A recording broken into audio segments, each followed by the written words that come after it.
the risk that's prompting people in our area to be prepared. CBS North Carolina's Amy Cutler is live in Raleigh with how one car dealership is getting ready. Amy? Sean, the potential for that golf ball size hail could do some serious damage to cars, and that's why one local dealership is playing it safe. Time-lapse video shows how employees at the Mercedes-Benz of Durham went about preparing for the storms expected overnight.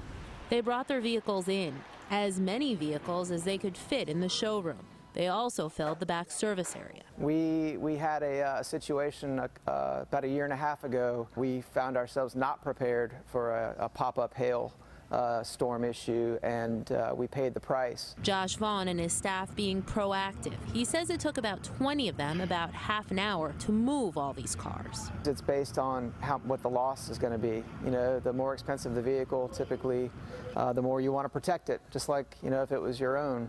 And certainly, again, our clients' cars are first priority. Those vehicles were put in the service area, some of them stacked. In the showroom, it seemed like almost every inch of space was used. Getting through was like navigating an obstacle course. It was pretty impressive how close these cars were. This is something that, you know, if it doesn't happen, at the very least, it was a great team-building exercise for us here at the store. Back out here live, certainly some great team building as an experience. Let's hope that's all it is. Live in Raleigh tonight, I'm Amy Cutler, CBS North Carolina. All right, Amy, thank you. And hail not the only threat. AJ Janavel is near Raleigh's Crabtree Creek with winds the main focus tonight and the damage it can bring. Hey, AJ.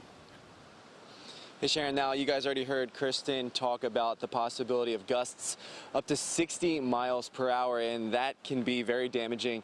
Now another thing she was telling me earlier when I was speaking to her about what this storm could bring is that heavy rain, and that combination could cause some big issues, especially when you have trees like this with wet ground and that 60-mile-per-hour gust. There is the possibility that they could go down. But again, with heavy rain, that leads to the possibility of localized flooding in certain areas.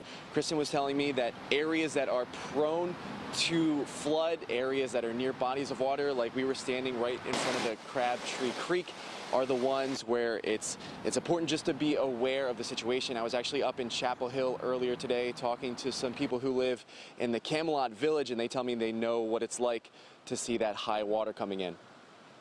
It's happened before that all of a sudden there's flooding without warning, you know, big mass of water that like piles up either here on Brookwood.